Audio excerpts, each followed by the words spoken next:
নাজমুল হোসেন শান্তকে তুমি ইনজুরিতে ফেলাই দাও আল্লাহ। আল্লাহ লিটন দাসকে তুমি ইনজুরিতে ফেলাই দাও আল্লাহ।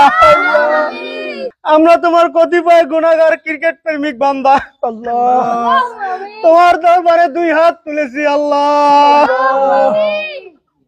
আল্লাহ তুমি বাংলাদেশের ক্রিকেটের মান সম্মান ইজ্জত রক্ষা করো আল্লাহ। একজন ক্রিকেট প্রেমিক হয়ে কইতো লজ্জা লাগে, কিন্তু তুমি তো দেখছো আল্লাহ, তারপরও কই আল্লাহ তোমার কথাটা। আমেরিকার সাথে আমার বাংলাদেশ 5 উইকেটে আছে আল্লাহ। আল্লাহ লজ্জার বিষয় আল্লাহ।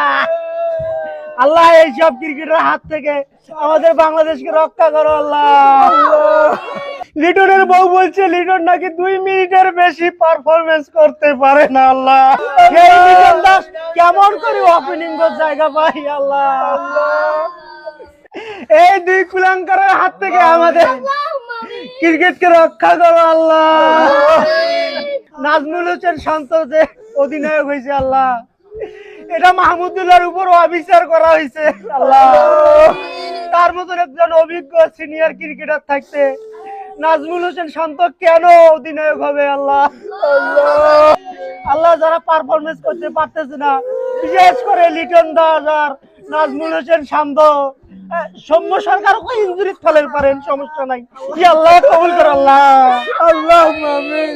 আল্লাহ এদের জায়গায় যেন মেহেদী হাসান মিরাজের মতো অন্য কেউ অভিজ্ঞ ক্রিকেটাররা জায়গা পায় আল্লাহ। আল্লাহ আমরা বিশ্বাস করি আল্লাহ, আমাদের মতো ক্রিকেট প্রেমিকের দোয়া তুমি ফিরে দিবে না আল্লাহ। এই যে ছোট ছোট ক্রিকেট প্রেমিক আল্লাহ, এই যে বান্দর মার্কা ক্রিকেট প্রেমিক আল্লাহ, সবাই মিলে হাত তুলছি আল্লাহ, তুমি কবুল করো আল্লাহ।